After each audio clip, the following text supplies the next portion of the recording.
thanks for coming on this Saturday. It's appreciated. So we're going to do equilibrium to start off, and then organic is the second section. This will take a little bit longer than organic, I think. So hopefully we can get this done in like that hour 45. Take a bit of a break, and then do organic in something like an hour and a half, maybe a little bit less. So should be good. Hopefully you can stay from home. Chemical equilibrium.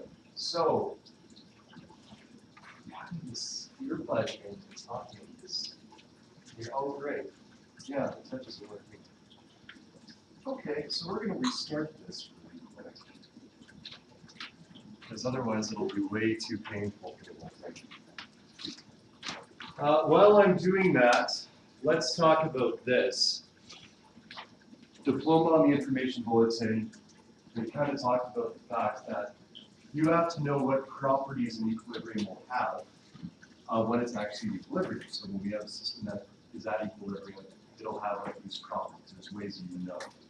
What are the ways you know? For a system at equilibrium, what would you see?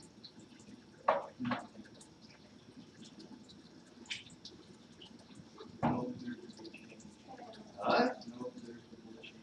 No observable changes. So like color. Is color changing? No. Is temperature changing? No.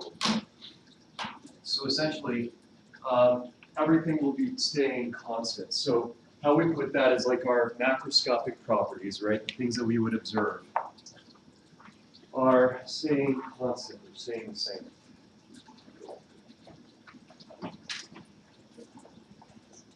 So now, when it comes to the term dynamic equilibrium, what's the dynamic part? Because dynamic means essentially changing. So what's the dynamic part? It's always happening. It's always happening. What's always happening?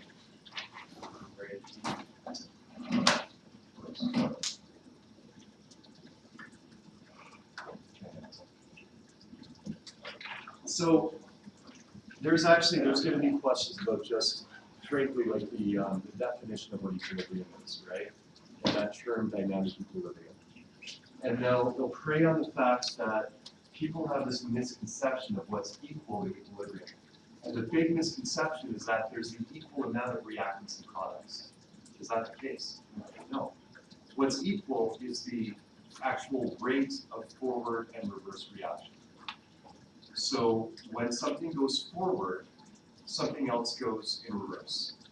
Right? So the idea is like if you have a busy club and you have a lineup outside.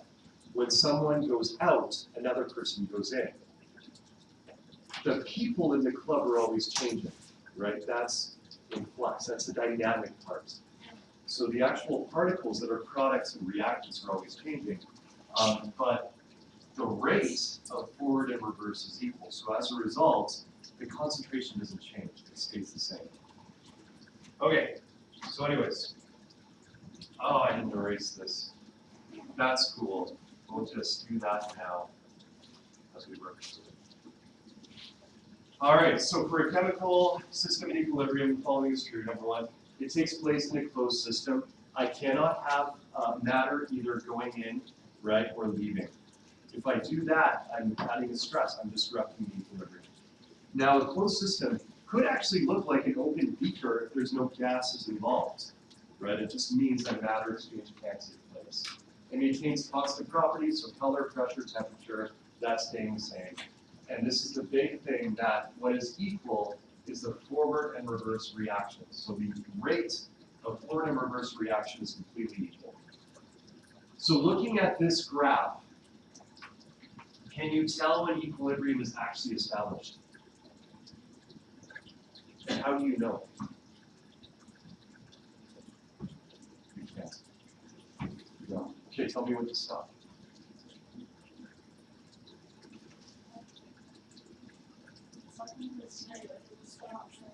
Right there. Yeah.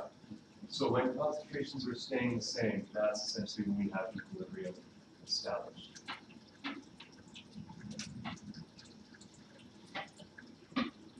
So right at this point here. So, does that mean that I no longer have product being produced? No. But if I have product being formed, what's also happening at the same time? The reaction is being made as well. Okay, so that's the big thing, is that the rate of forward and reverse is the same. So if I make product, I make reactants. But the concentration as a result is staying the exact same. Okay, so the answer to this is yes. But reactants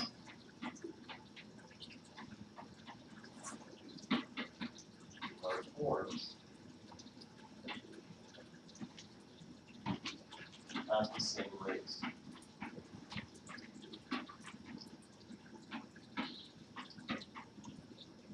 So forward and reverse are identical.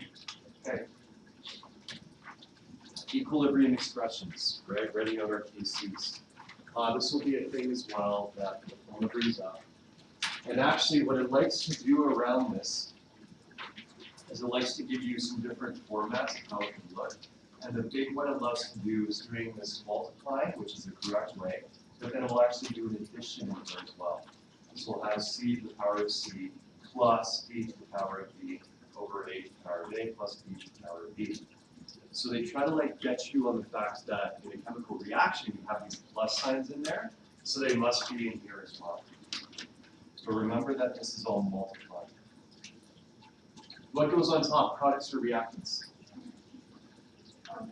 Products. Okay, so products on top, reactants on the bottom. How can you relate this to even Hess's law? Products minus reactants. So products come first. Okay. So products are here on the top, and reactants are down below. So this would be for the general kind of reaction of A with the coefficient of A plus B, the coefficient of B, produces C, the coefficient of C, and D with the coefficient of B. So you need to balance it first. The diploma doesn't try to pull one over on you for this. They'll very much say the balanced or the unbalanced reaction. Okay, so they'll tell you if it's balanced or unbalanced. If it's unbalanced, obviously you have to balance it first. Oh, okay. So, really quickly, what do we include in our KC reactions while I frantically try to remove all these from this presentation? Well, a lot of this is good.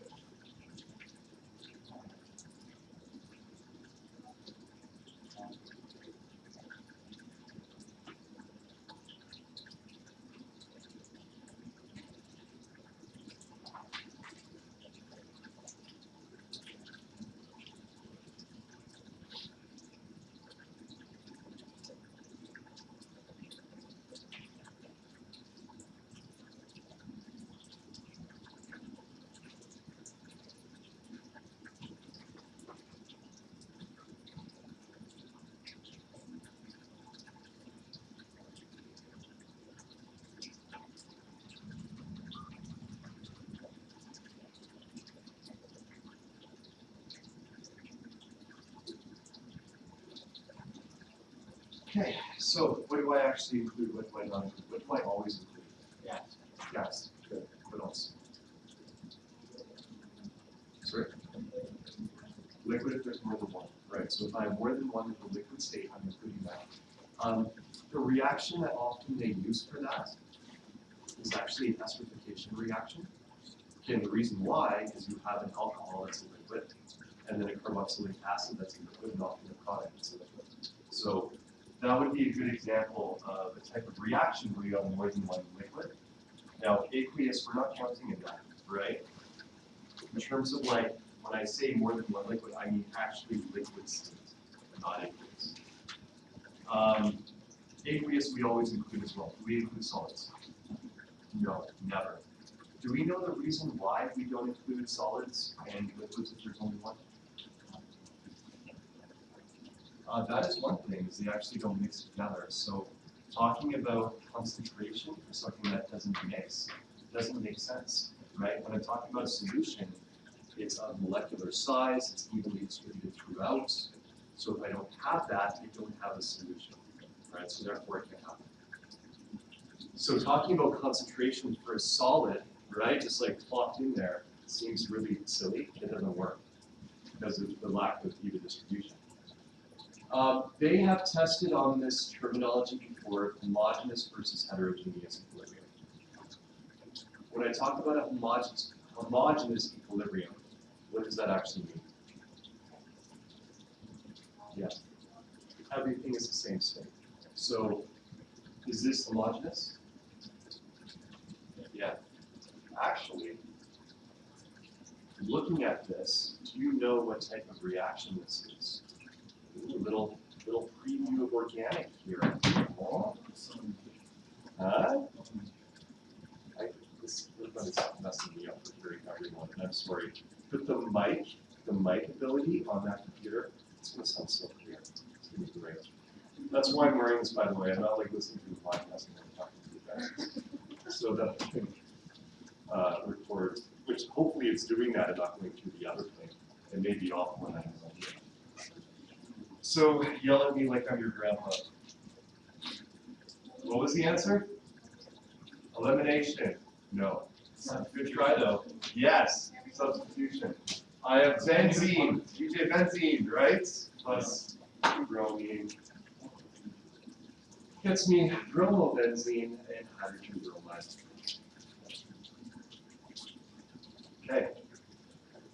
This is another example that actually would be something where I include the liquids because I have everything being liquids. Not only is this homogeneous, I would include all of this in the equilibrium expression. It would all be once. This is actually the bromine test for a saturated hydrocarbon. Is this a saturated hydrocarbon? It's benzene. We don't like that question, right? So instead of it going through addition, this would be a substitution. It would actually be quite a slow reaction, so it would stay orange for a long time. Okay, so how do you know if the equilibrium is reactant or product favored when I look at the Kc value? So looking at the Kc, how do I know? It's over 1. It's actually a little bit of a lie. It's an oversimplification, but it's fine for right now. Okay, so if you have a value over 1, you know that it's product favored. This makes sense for a fraction. Product over reactants. If it's over 1, the numerator is higher than the denominator, correct? So that's why that works. Okay. Can I have a negative Kc value? I would hope not, because what does that mean? You have a negative concentration for something? So like a debt of something, it doesn't make sense. So 0 to 1 is when we have reactant favored, over 1 is essentially product favored. So we should probably just actually make some notes here to kind of simplify this. So homogeneous, and I would write, if you're looking at these notes afterwards, everything is one state. So everything is the same state. Because homo means same, and hetero means different. So not, can I write down one word? Not, be done with that. What does and does not get included in the equilibrium expression? Okay, so does, aqueous, gas, and liquid with more than 1.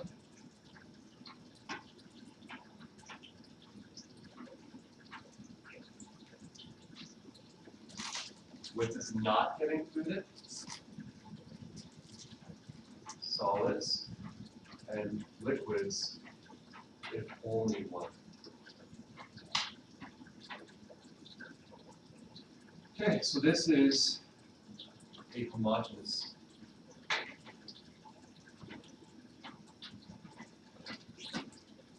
I think coming up next, we actually have some examples of Kc expressions. You guys will know better than me. They're both right there. But if we were to write this out, what this would look like is Kc is equal to a concentration in moles per liter minus root of 6 there. Erase it all. Okay, C6, H5, Br, so products, multiplied by HBr, so products, divided by C6H6, reactants, and TRs, reactants. This is already balanced, right? It's all ones, so I don't have to write the ones for the coefficients. I'm great, I'm good, done. Hey, fun thing, if I wanted to figure out the Kc for the reverse reaction, what would I do? Just do the inverse, right? Flip it. Okay. So reactant or product favored. Reactant, Kc is less than 1. Products, the rest of the slide, Kc is greater than 1. Okay. Write Kc expressions for the following. Let's do the first one together. I'll leave you with 2, 3, and 4 to try out really quickly. Yeah, so for the first one, and actually what I recommend you do, so you don't get confused, right? Like on the diploma, if you're like me, we're going to zone out a little bit as we're going through some of the work. So try to like fix that for yourself so that doesn't happen. If I were you writing the Kc expression, I would start out by crossing out this. Okay, while I'm writing.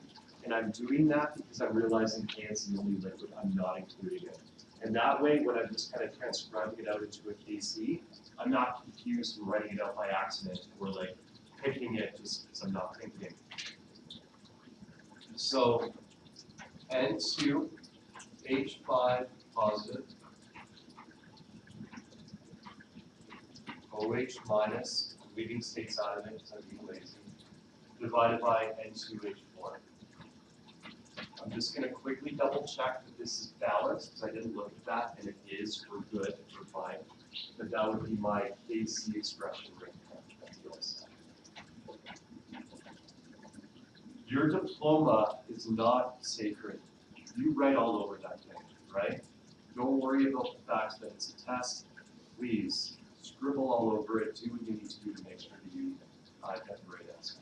Okay. Much rather 2, 3, and 4. Take some time. Come back to 5 minutes. 3 minutes.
So looking at number 2, I would cross those out. Right away, they're solid. We know they're not included, which means I have Kc is equal to H2O gas. And CO2 gas.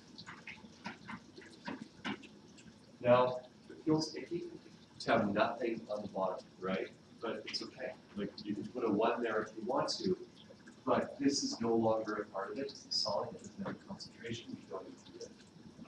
Okay, for the next one, we include everything, nothing to cross out there. So I have Kc is equal to SnCl4.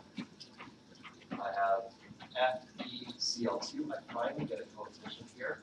That is squared. And then I'm going to divide that by FeCl3 squared and SnCl2. Most common mistake that I see students make when they have to calculate a value from this is they forget to do the squaring. Is there any way that you think that will help you not make that mistake? Sorry? Yeah. One thing that I like to do is I type everything into my calculator and then I pause before I press enter, right? And I just actually like double check with my work to make sure what I put into my calculator matches what's on the paper. So just make sure that you're just double checking all the time. When you press enter, like, do you think the diploma has an answer that doesn't have this stuff squared? Yeah. So I don't know if you guys know how they make the diploma options for multiple choice. They're kind of basic about it. What they do is they put it out as a field test, and they start out as a numeric response, right? And then what they do is they collect the 4 most popular answers, one of them being right, and the 3 being wrong. And that's what they put on the diploma. So they figure out what people are doing wrong, and that's what they put on there. So you'll feel all good, because you're like, yeah, I got one of the options. Yeah, so did people in Alberta that got it wrong on the field test. You're all in good company, but you're wrong. So make sure that you are really double checking your work. Just because you got an option on the multiple choice doesn't mean you got it right. It means that it's a good test. Okay. On this one, we are including everything again. It's balanced. Do we know what type of reaction that is? Little ethanol and propanoic acid. That starts with an E, rhymes with sterification. Yeah. So this is just including everything. I'm not writing this out, there's too many C's. This, over this, always. Okay, good. Any questions on equilibrium expressions? Okay, another thing that I should bring up here, there's going to be at least one question where you just calculate a Kc value. Just what is the Kc value based on this data? And they might give you a graph, something like this with values beside it, right? You just kind of calculate Kc. Or they might just give you data, numbers, whatever. How do you know it's not an ice chart? Right. The key word of initial tells you it's an ice chart. That's the I in ice, right? So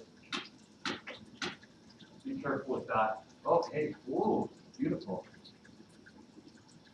It's funny that without even seeing it, that's the same things. Normal Kc calculation has only equilibrium values. So only equilibrium concentrations.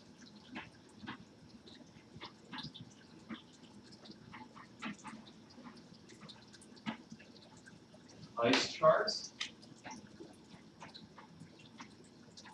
also has initial concentrations.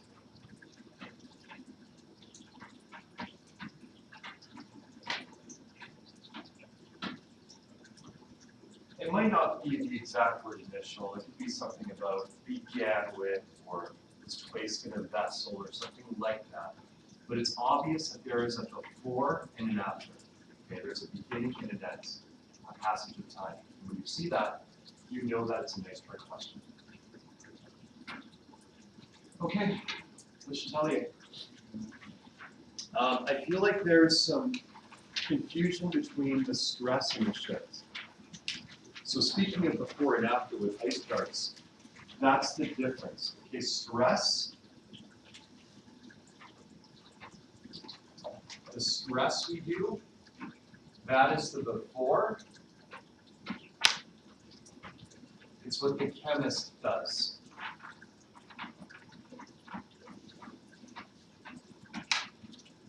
Okay, the shift is the result, the after.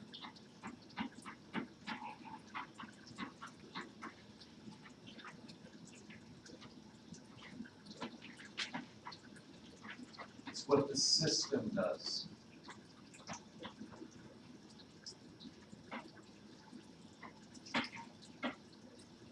Okay, so it is what the system is doing.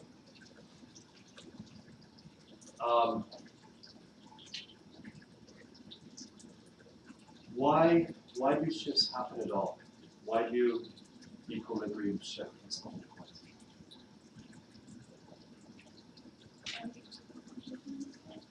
Yeah, it's trying to keep that Kc value identical. So the shift is actually because the Kc is set in stone, and it needs to get back to that Kc value, that equilibrium constant, except for a what type of change? You know? What temperature? The only type of change that will change the equilibrium constant is temperature. I don't know if I have that in this place. Oh, yeah. Okay, but that's critical. And what they'll actually do on the diploma is they'll list a bunch of different changes, and they'll say which one will AC change for. And one of them will be temperature, one will be catalyst, right? They love that catalyst thing.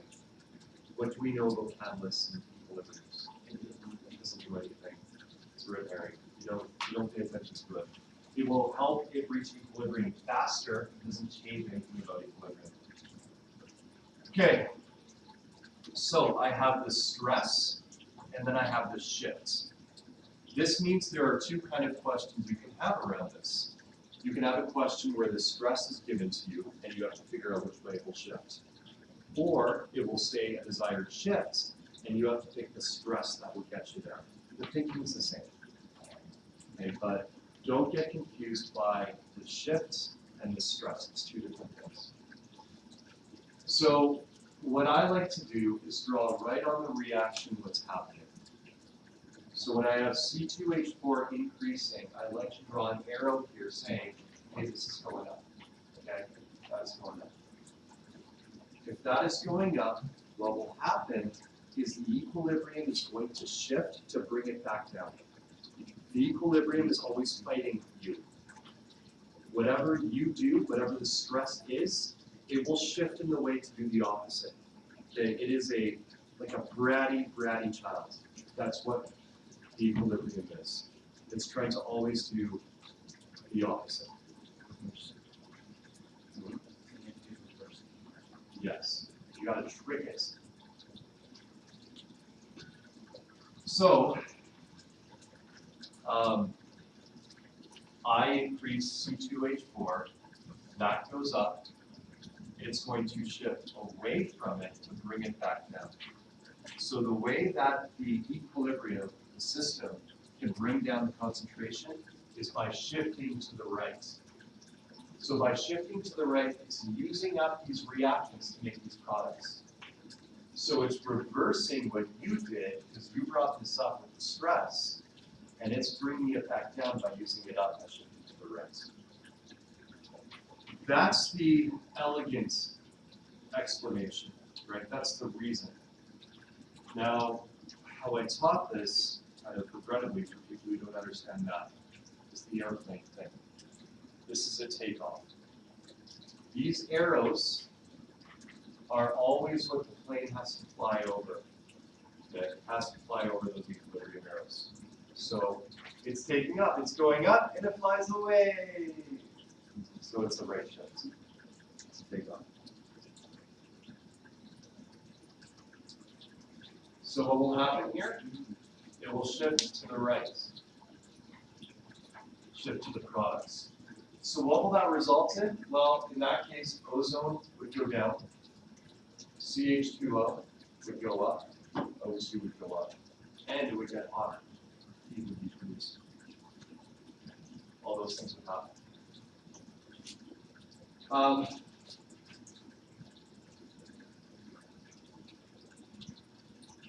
Try out the rest. E is a trick. I think we should just address it directly. If, as a stress, you change pressure, there's only one way that you can change pressure that has an effect. Do you remember this? Okay.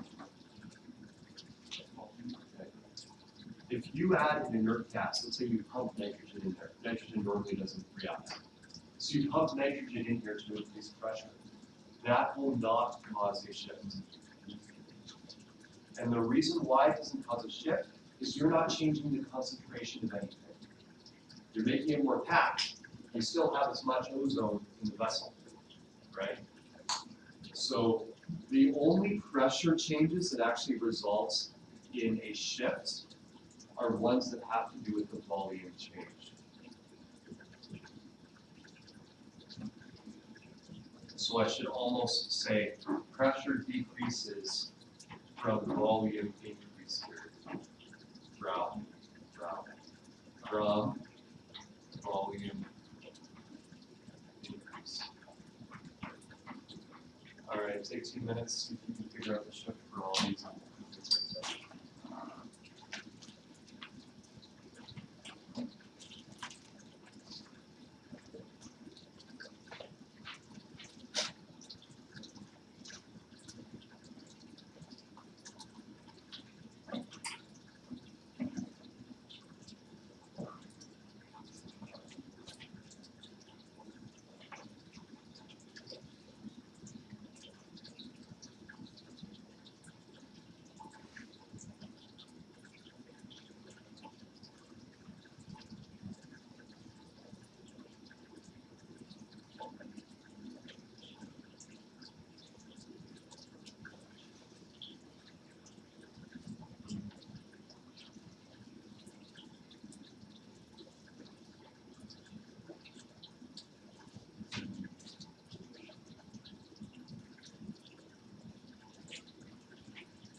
Did anybody try looking at a YouTube channel yesterday?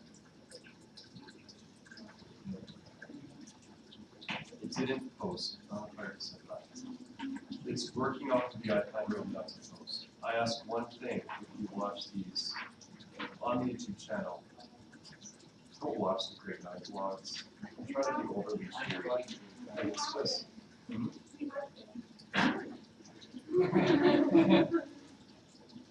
Dying inside. Yeah. Okay. Up to the right. To the right. Decreases. Hey, it's a landing. Vroom. So this is a right as well. Temperature increases. You treat this just like a substance. That means that wherever the energy term is, right, this is exothermic. So this is going up. This energy is increasing, which is the less chance. I don't know. O2 decreases. Right. Okay. Temperature increases, so this is going up. It will shift to the left, right? So that is going in this direction. So left shifts. I guess that deserves a little bit of an explanation. The reason why that happens is the reverse reaction. Okay, so the left shift is endothermic. It uses up energy. So it shifts to the left, it uses up the energy that's been added. This is the only shift where Kc has changed. Okay, so maybe kind of neat here to put a little note that Kc changed. Yay. All right, pressure decreases from a volume increase. We look at how many moles of gas we have on both sides. On this side, I have 2 plus 2 is 4 moles of gas. On this side, I have 4 plus 1 is 5. So what we're doing here is we're going to make this more crowded, like bring it up, by the fact that if I'm increasing volume and pressure went down, I want to bring pressure back up again by making more gas. So the shift that makes more gas is a right shift. Okay, because it turns 4 gas molecules into 5. So by shifting to the right, I bring pressure back up from the stress of trying to bring it back down by increasing volume. So this will be a right shift. This is the hardest shift, is ones having to do with pressure by change of volume. In terms of it's what results are worse on the diploma. Any questions about that one? Again, using that guiding principle of whatever you do for the stress, the equilibrium will do the opposite, the system will do the opposite. It helps in that. And then if I decrease volume, that means that pressure is going up. So the system will try to bring pressure back down. And it does that by shifting to the left, where there's less gas, right? It turns 5 moles of gas into 4. So that will bring pressure back down. I'm making it less crowded. Addition of a catalyst, nothing, no, bad. I refuse to answer it. It doesn't cause a shift, no shift. Okay. So Kc only changes when there's a temperature change. This, I think, was in the information bulletin last year, so maybe it isn't this year. I don't remember. But I know that they kind of focused on it. Okay, how will Kc change for an endothermic reaction? So let's say that I increase temperature, okay? This is kind of an incomplete question. So for an endothermic reaction, if T goes up, what do you expect to happen to Kc if T goes up for this endothermic reaction? Do you think Kc will get higher, the constant, or will it get lower?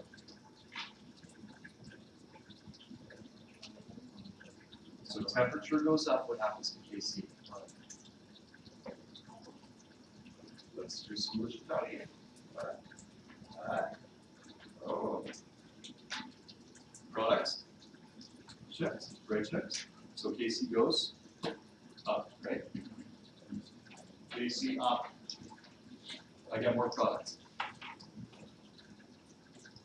If I have an exothermic reaction and I increase temperature, T goes up.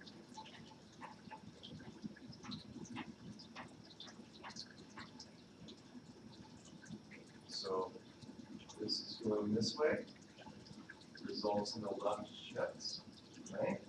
So Kc goes down.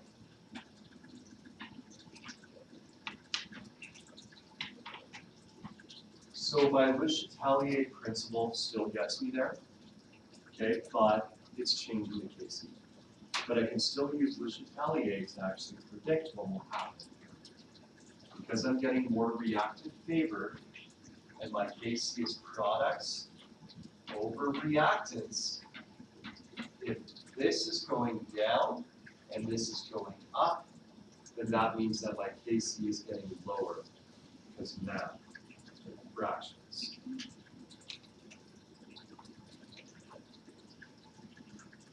Is that, it's okay, clarity? Yeah, good. Please ask questions if you have questions. This is, like, here's the thing, right? We're all here, we're all in the room together. Common goal of you doing awesome on that. I just want this to be the best possible for you in your learning. So if you have questions, please ask for them.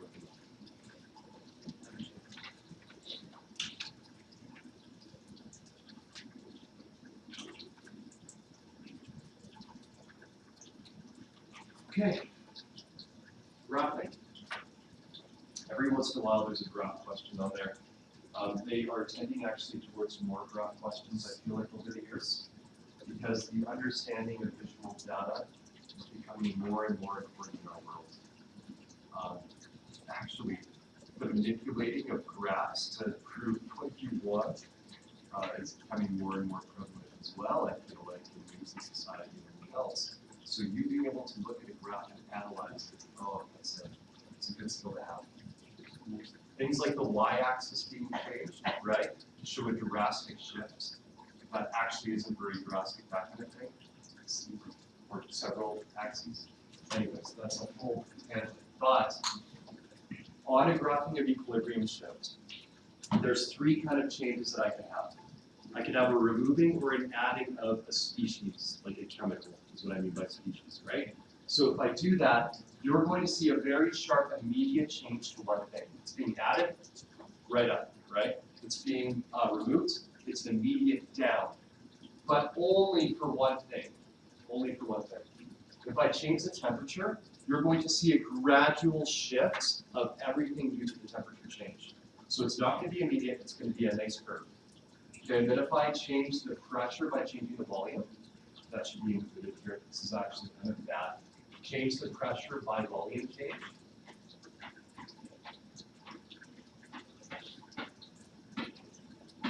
You will see a sudden change in all concentrations in the same direction.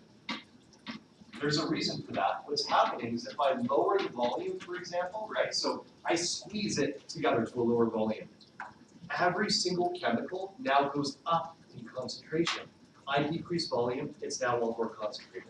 So every single thing will actually have this sharp increase, and then you'll see the actual resultant shift. Okay? So the stress is that immediate up or down from the volume change for every chemical. And then you'll see the shift as the equilibrium adjusts to that. This next question here is actually an example. Oh, no. Here it is.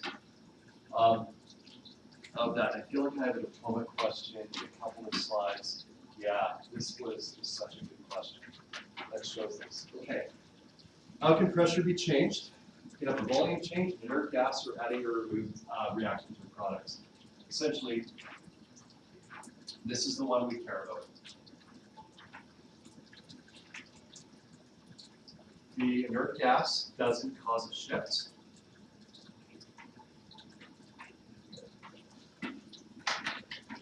And if we add or remove a reactant or product, we do that by looking at the concentration change of the reactant or product we're removing or adding.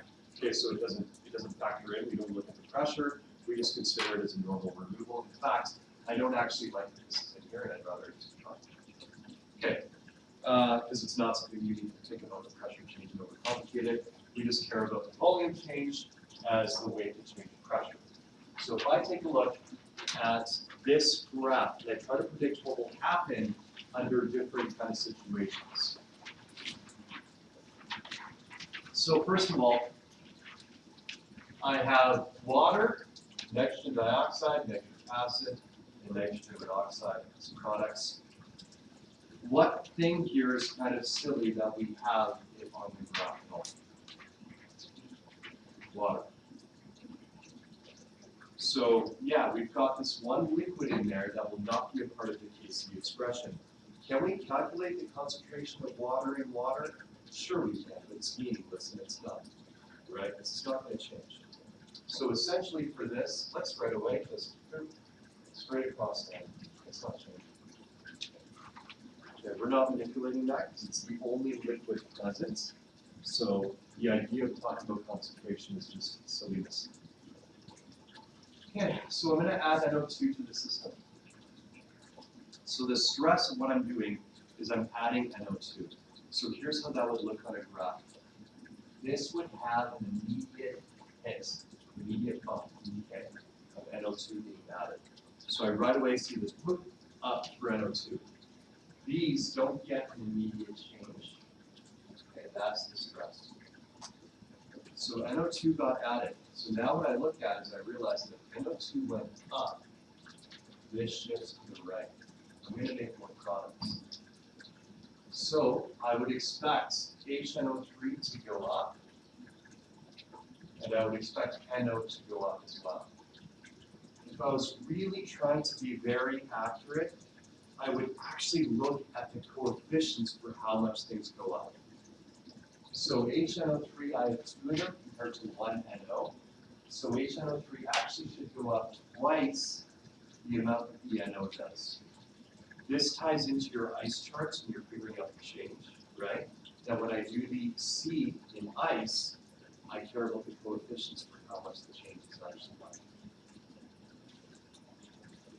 Okay, now NO2 would go down a lot as well. Okay. Now it would end up still being higher than it was originally, but it goes down significantly. And then I reach new equilibrium as soon as these lines are fine. So that would be how my graph of this would look. So how could this look on the diploma? Well, what they could do is give you this narrative about NO2 being added to the system, and then they could give you 4 different versions of the graph, right? And you'd have to pick which graph would be the right one.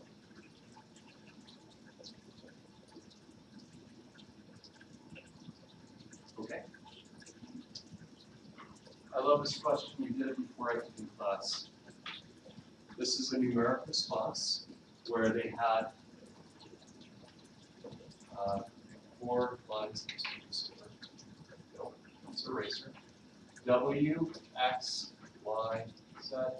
We have the 4 slots here for numeric response. You had to match up what was what stress based on what happened on the graph. Why don't you try that out? I just love this question. I think it's fantastic.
Okay, sharp change to hydrogen right away. Let's initiate hydrogen. Right, you can see it. X, nothing changes. So I got to think about what would not cause a change. Actually, this is number 2. This is really actually focusing on it. I feel like this is something that sure in the province would have been a huge issue, is that when I add an inert gas not involved in the reaction, which neon would be an inert gas, it's a noble gas, that changing the pressure by that method doesn't cause a shift. Okay, so that would be number 2. For Y, I have an immediate increase in everything. So that tells me volume went down for item number 3. So yeah, pressure increased by decreasing the volume. And that's why concentration for everything went up. It's because the volume shrank. So that would be 4. And then addition of heat would cause a gradual shift in everything. It would be a right shift, so I'd expect CO to go up, which it does, so that corresponds to 1.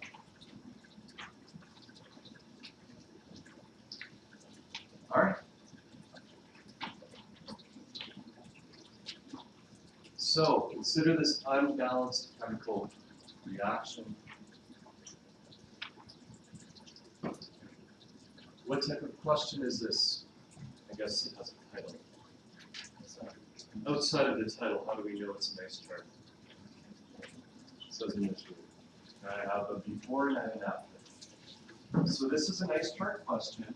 I realize there will be some apprehension about nice chart questions for the diploma. It's one of the tough things we do. But here's the thing. On the diploma, it's not tough. They don't give you ones where you need to do X. Okay? They don't. It's too tough. The province would just be more about it. So typically, you don't have to involve X's, you can figure out the change. As long as you have one initial and one equilibrium, right? So you have like a sandwich, you can have the filling, figure out the filling, and you figure out everything else from that. Okay, so you need initial and equilibrium for one thing, and you can fill out the rest. Get as far as you can on this. Okay, try it out, see where you get to, and then we'll go from there. Is it? Yeah, for 0.75 much value. Oh. Oops. Okay. I wonder why I changed it. I probably had a good reason to change it. So if it's different, can you actually just do the one that is on the board? And I forgot to run off the new PDF for this.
Okay, so the information that I have is I have initial for I2 and Cl2. And then based on the fact that it's not mentioned, ICl will stand at 0. This actually is not kind of how the diploma will be. The diploma will be very explicit about the fact that there is no ICl to start. These questions are not written the same way as the diploma. There won't be guesswork around that. It will say there was no ICl to start. So now I've got plus 0.045. Right? I've got a sandwich there. I can come up with a change. This change is where I use molar ratios.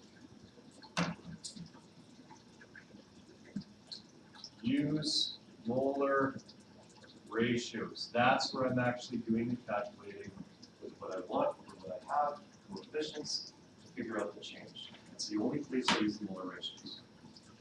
So the fact that I had 0.045 as ICl, and that's a 2 to 1. Okay, so I'm going to have 1/2 for I2 and Cl2. Now, because they're on opposite sides, if this is going up, what's happening to these? Going up. So this will be negative 0.0225 and negative 0.0225. So now that I've got that, I can calculate my difference. And it's going to be actually quite small, right? 0.7275.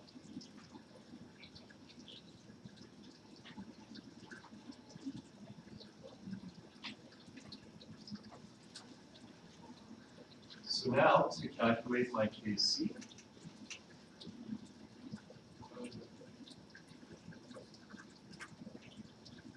I have 0.045 squared over 0.7275.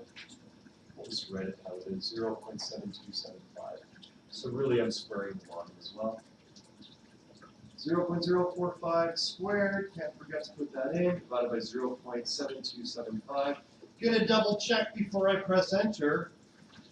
And I end up with 0.00383. No, 38. No units on that, right? Equilibrium constant profile doesn't have units. I'm done. It's product or reactant favorite. Very much reactant, way lower than that. And I can tell that even just from the values in the calculation.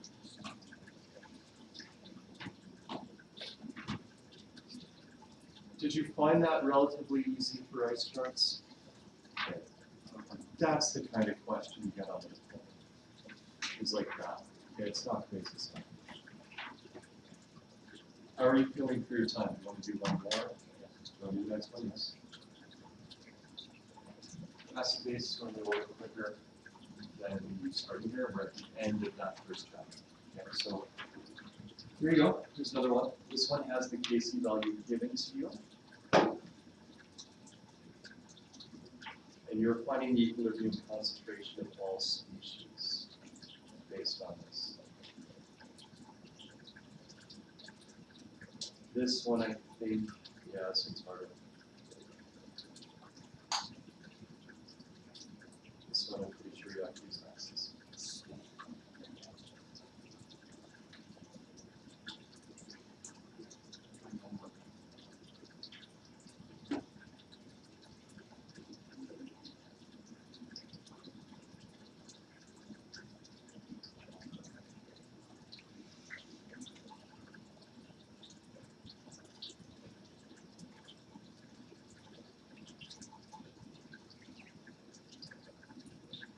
For time's sake, I'm not going to talk through this one as much.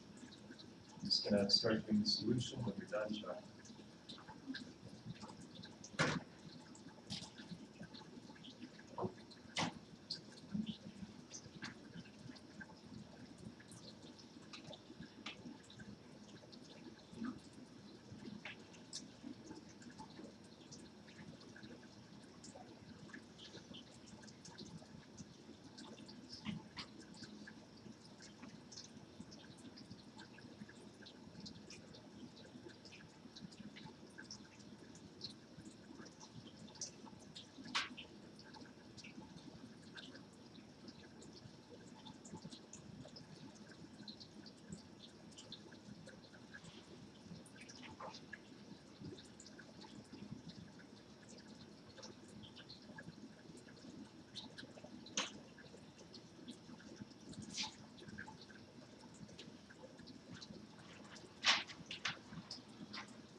Okay, so I find x to be 0.521. So that means that this is going to be 0.28. 0.28. And 0.52. 0.52. If you're confused by this, obviously, and what to be concerned about here, you have the last one. I have regrets about this question being too difficult. For the review, we change it for next year. But whenever I get an answer, I'm going to double check my work. So I'm going to take 0.52 squared and divide that by 0.28 squared. And just make sure it comes out close to my KC, and it does. I get 3.449, it's 3.5, so I know my values are good. Okay, acid base. This right here is huge, massive for the diploma. Understanding how to get between hydronium and hydroxide and pH and pOH is a massive thing. That's going to come up quite a bit. There will be quite a few questions on this. Okay? A few converting phases. So, just a reminder that to get from, it's all here, but to get from hydronium to pH, I'm taking the negative log. If I'm going from pH to hydronium, this times the negative pH. Okay. Same thing for hydroxide. Kw is hydronium times hydroxide. And then a little bit easier than this side is the pH plus pOH always equals 14. So using these facts, I can get to clean significant stuff. So here are a few examples that we'll kind of try out, work through here to see how this would pan out. So if I add hydrochloric acid, 0.15 mole per liter, a little bit of extra information here, that's 25 degrees Celsius, which is SO2 conditions. What is the concentration of hydroxide? Well, before we get into this, what type of acid is hydrochloric acid? Strong. So what do I know about my concentration of hydronium? It's the same. I have 0.15 moles of hydrochloric. All of that right away turns into hydronium by reacting with water. So instead of showing that work for concentration of ions, we'll right away move into the fact that hydronium is 0.15 moles per liter based on this.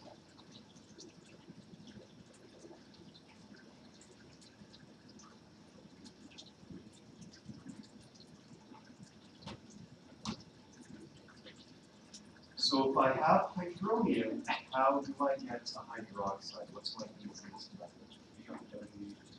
Kw. So I can just right away go into the facts that Kw is equal to hydronium multiplied by hydroxide.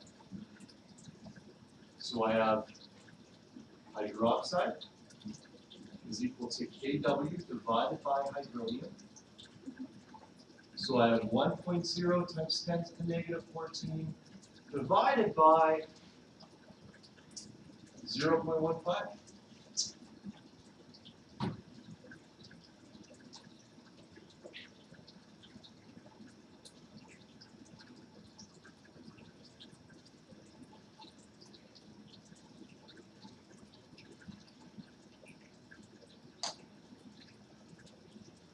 I get 6.7 times 10 to the negative 14 moles per liter.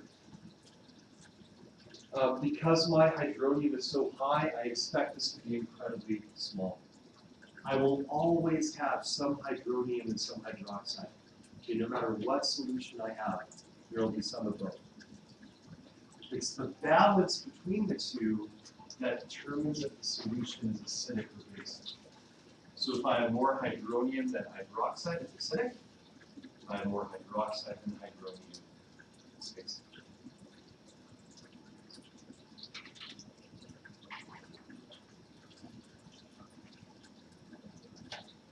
Okay, why don't you try out 2 and 3?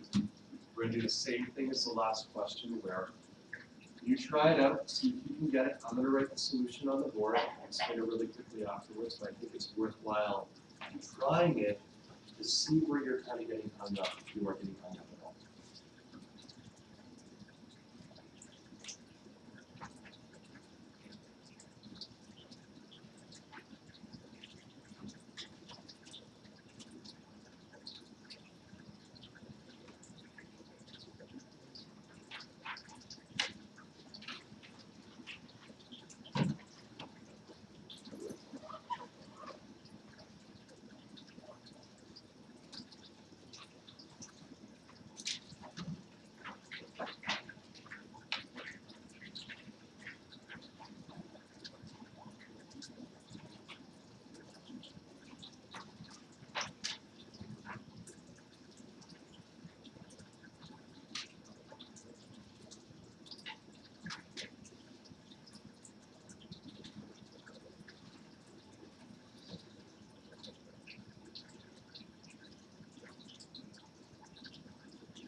Okay, so solutions for this number 2 should have a POH of 9.5. This is as easy as just what added to 4.5 makes 14, so the answer is 9.5. For 3, a little bit more work involved for this one. This is actually quite tricky. I have to first figure out what my moles is, which is 1.24 moles by my concentration of HBr, 2.48 moles per liter. So given that this is a strong acid, I have then a hydronium of 2.48 moles per liter. Actually, that's slightly off when I took my calculator. I think it should be 2.47, but I put the full answer in to calculate my final answer. So afterwards, getting to POH and pH, my POH then is 14.393, and my pH is negative 0.393 at the end of the day. I have 3 decimal places because of the fact that I have 3 sig figs for my values here. Now on the diploma, they will tell you how many digits you should enter for numeric response. They say put in your 3-digit answer or whatever. Okay, so you don't have to actually worry about the sig dates, they guide you through that. Now that being said, if you find that you cannot fit the numeric response in properly in the format, you know you have the wrong answer, right? So go back and figure out the right answer. Okay. Strong acids react quantitatively, so essentially there is no equilibrium to making hydronium or hydroxide for a strong base. Well, weak acids have an equilibrium. So weak acids and bases are primarily what we're concerned about for equilibrium stuff. This is an interesting question. I have an acid A with a pH 3.5 and 0.100 moles per liter. And then I have a 0.5 mole per liter solution of acid B with a pH of 1.5. Which acid is the strongest? Go to the calculation please. Which acid is stronger? Acid A or acid B?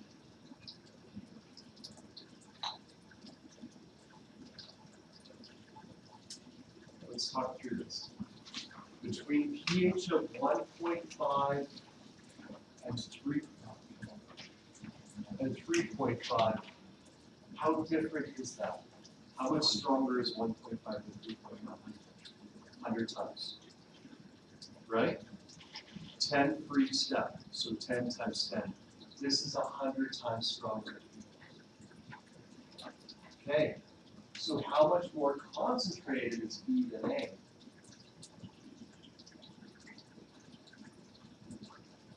Five divided by 1.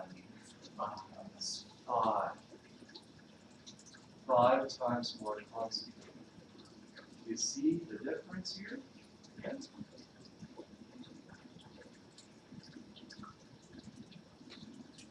So acid B is a far stronger acid. In fact, it's 20 times stronger as an acid than A would be at the same concentration. Right? I figured that out with a magic math of 100 divided by 5. 20 times stronger. Did we figure that out on the diploma then, of which is the strongest acid? Could you see how they could ask a question of this where they give you a bunch of different acids, A, B, C, D, and then a bunch of different pHs and concentrations? And they'd ask you what's the strongest acid, weakest acid. And they could totally do that. In which case, you just would actually have to figure out kind of the relationship between the two. Now, I did this just by looking at the numbers and understanding the relationship. What you could do, if you wanted to actually have values to back this up, is what could you calculate that represents acid strength? Yeah, you can calculate hydronium concentration, but the real thing that tells you the relative strength of acids is Ka. So you can calculate Ka values, right? Hydronium squared over acid concentration, and then figure out which one has the highest Ka. If you notice on your acid-base table, this goes from very large, meaning it's quantitative, right? And then as I go down, it gets lower and lower and lower. Okay, so strong acids, and then lower and lower. All right, cool. This, oh man, these questions are a gift. They're wonderful. You don't have some of these. They're amazing. Bronsted-Lowry acid base. It's just so beautifully easy. So, when I talk about an acid or a base, acids are proton donors. And I'm considering it before it's given the proton away. Okay? So it had the proton, but then it donates it in the reaction. Well, bases are proton acceptors. So it doesn't have the proton and then it gets one. Now again, like I talked about yesterday, this is the opposite of redox, right? Redox is about electrons, acid base is about protons. But that's why there's so many similarities. It's almost the same. So what is electrons, what is protons? So if I take a look at this, HF gives away its proton to become F minus. So this is your acid.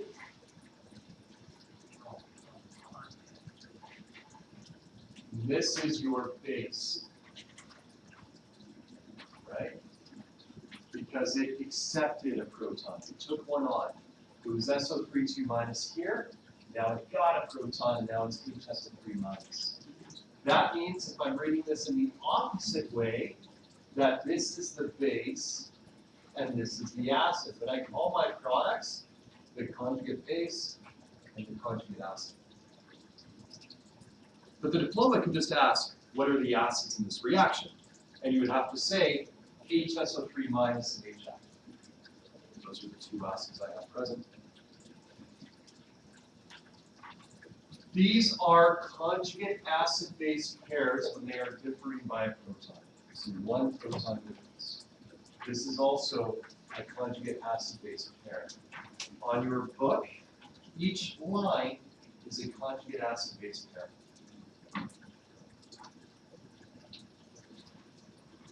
What's a special name for HSO3 minus? A special. How is it special? It starts with a name. Sorry? I can't hear anything. I don't know what you're saying. Talk to me like I'm your grandpa. Antiprotic. Antiprotic. All right. So did you do the rest really quick? Yes. Acid base, conjugate acid, conjugate base.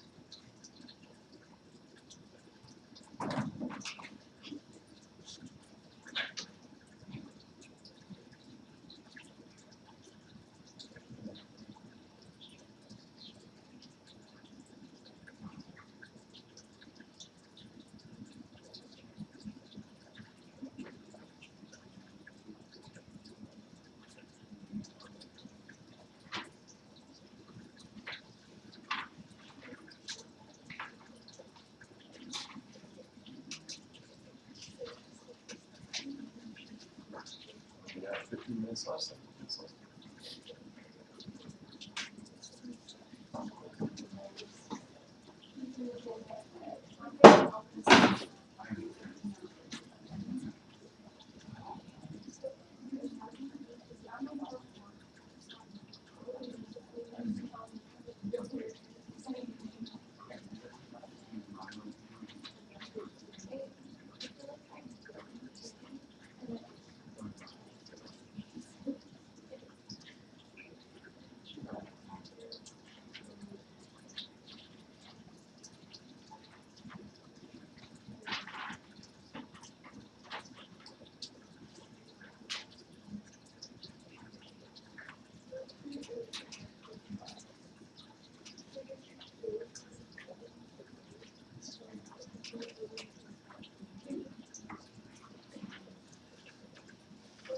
Acid base, conjugate base of this is CH3CO minus. Conjugate base plus HNO2. Okay, please. That's the conjugate acid. Okay, cool. Good. Relatively easy for those. If I were to circle all the things that were antiprotic here. I've got this is antiprotic, this is antiprotic, this is antiprotic, and that would be it. Two conditions I'm looking for antiprotic. It's got a negative charge, and it has an acidic process. Okay, so all the things I circled have a negative charge and an acidic proton. The only exception to this would be water, because water is also antiprotic, but it does not have a negative charge.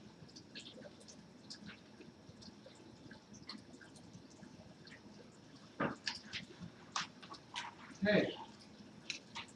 This goes to what in redox was spontaneity, but in acid base is product or reactant favor.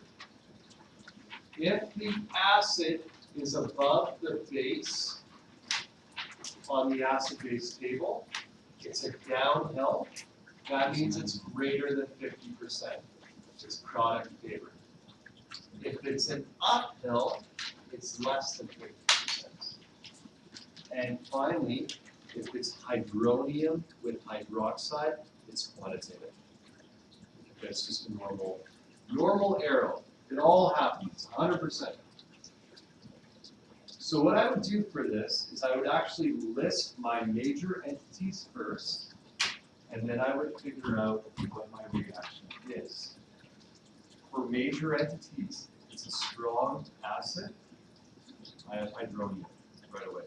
So I have hydronium and the anion. If it's ionic, I dissociate it. That's really it. And I always have water. So these are actually really not bad. They're quite easy. I feel like I should be bringing up a little bit here. So hydroiodic acid is a strong acid. So right away from this, I have hydronium. And I have I minus. And then from sodium hydroxide, I have sodium ion. And I have hydroxide ion, which minus aqueous. And then also I have water, always present. So the process that I would go through here is I would look at my table, and I would find my strongest acid starting at the top, coming to the first thing that I have, which is hydronium. So this is my strongest acid. And then I would start from the bottom right, and I have hydroxide as my strongest base. So because I actually have hydronium and hydroxide, this is a full-on quantitative reaction. So this is a nice, easy one that all I have to do to get this right is hydronium plus hydroxide gives me 2 waters. So H3O positive aqueous plus OH minus aqueous quantitatively gives me 2 H2Os. Okay, why don't you quickly try B and maybe C and see how that goes. We are going to stop no matter what at 15:2. If we have to come back to do 2 or 3 slides for this presentation before moving into organic, that's fine. Organic is a little bit quicker than this for sure. With the weak acid, it stays intact and focus. So essentially nothing.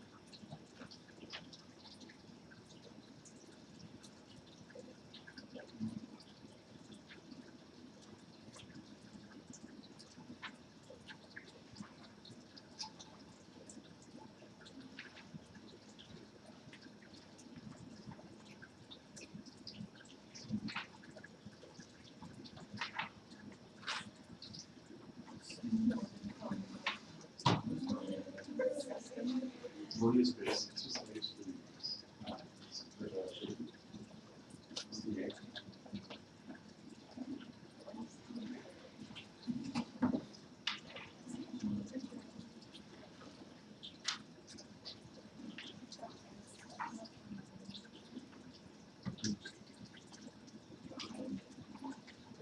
Oh, exciting news. That redox review is now up.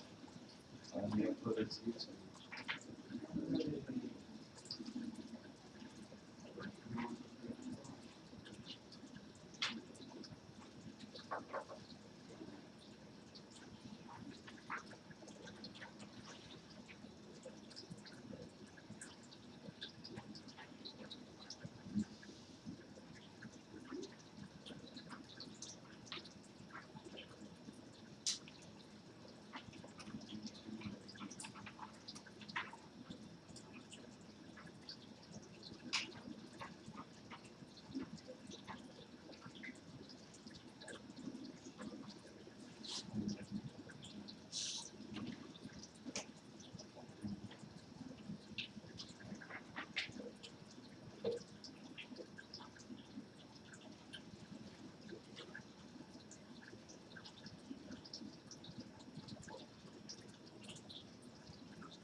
So the first one, my acid, it's a weak acid, nitrous acid, and ammonia.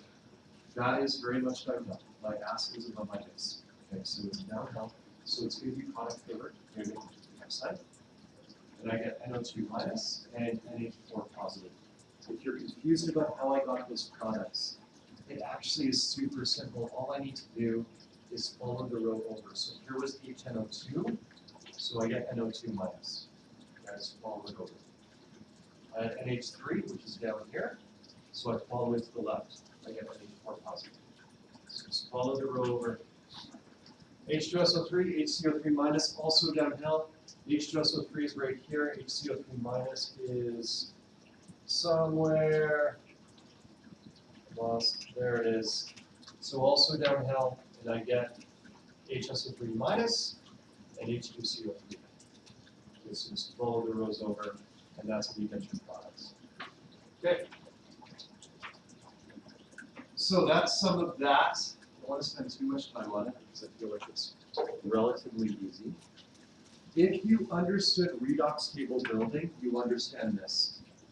All this is redox table building with acids and bases, where instead of spontaneous and non-spontaneous, we have the terms product and reactant favored instead, right? Or greater or less than 50%. So if I take a look at, for example, this one being product favored, HA and B minus, that means that HA as an acid is over top of B minus, so it's downhill, right? Hence the product favored. Now I have HC and A minus, so A minus being the conjugate acid of HA, so HC must be above the A minus, it's right here. Again, this is downhill, hence the product favored.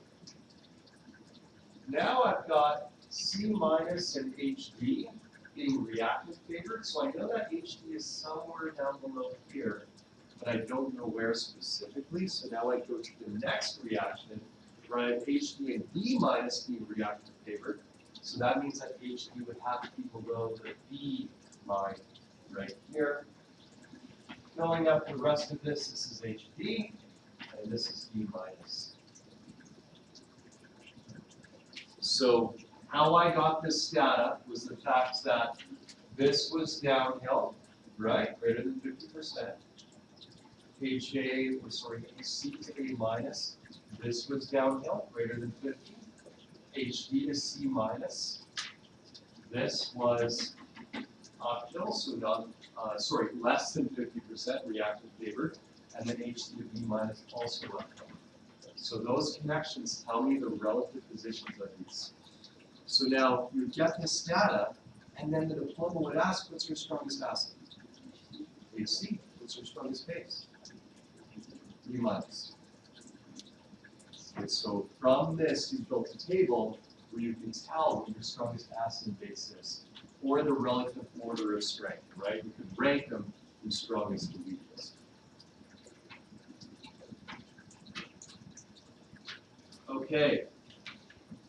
For weak acids and bases, I need to use Ka or Kb in order to figure out hydronium or hydroxide or KPOH. So for strong acids or bases, I can go directly to hydronium or hydroxide, because all of it ends up reacting with water. For a weak acid or a base, I need to actually figure out, because it's equilibrium, how much hydronium or hydroxide I have, and for that I use the Ka or the Kb. So for an acid, I can get Kas if I know the acid from my data booklet. It's right there on the right-hand side. And for a base, I can figure out Kb using the Ka of the conjugate acid for the base. So you find the base on the base side, that's the Ka for the conjugate acid. So I use that, the Kw expression, to get to Kb. Those are a lot of words that are probably confusing. Yeah. So, 4 is a very open-ended question. What would?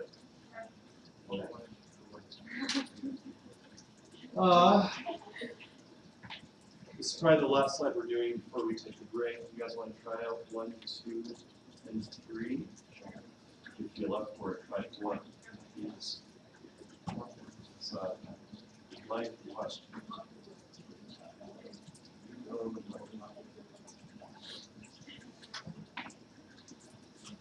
But I think it's good for you to try this out, see where you run into problems.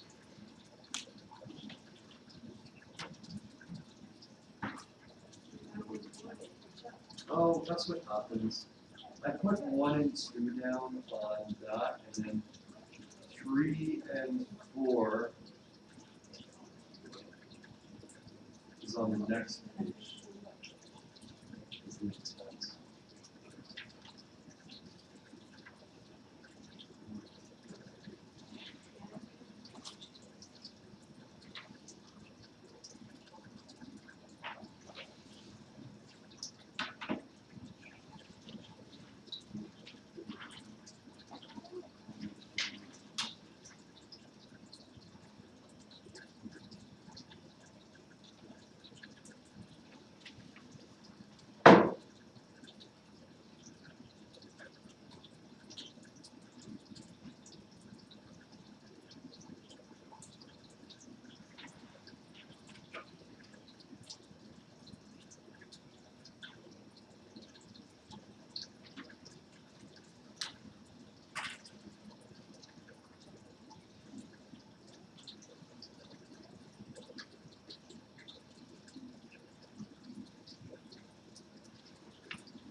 Here's the answers for 1, 2, 3. So for this, just solve it for Ka. In my hydronium part, divided by my acid concentration. Synchronous, the real answer is 3 times 10 to the negative 7. For 2, this is a bit of work. I have the Ka value. I gotta find hydronium by taking the square root of Ka times the acid concentration. If it gives me this value, then I gotta do negative log, gives me 2.95 for the pH. 3 is really simple, just gotta find the nitrite ion on the base side, and then divide Pw by Ka, and I have my So that's what we're doing. Alright, cool. So, what we'll do, this will now break until 15 or 20 after. That gives you a chance to run out to grab a food if you want to, or whatever as soon as you fancy. And we'll get started just finishing up this with actually looking at what's left. We're trying looking at 10 to 15 minutes for the rest of this, and then we'll get into organic just and hopefully sort of question about it. Right? So, good? Okay. See you in a bit.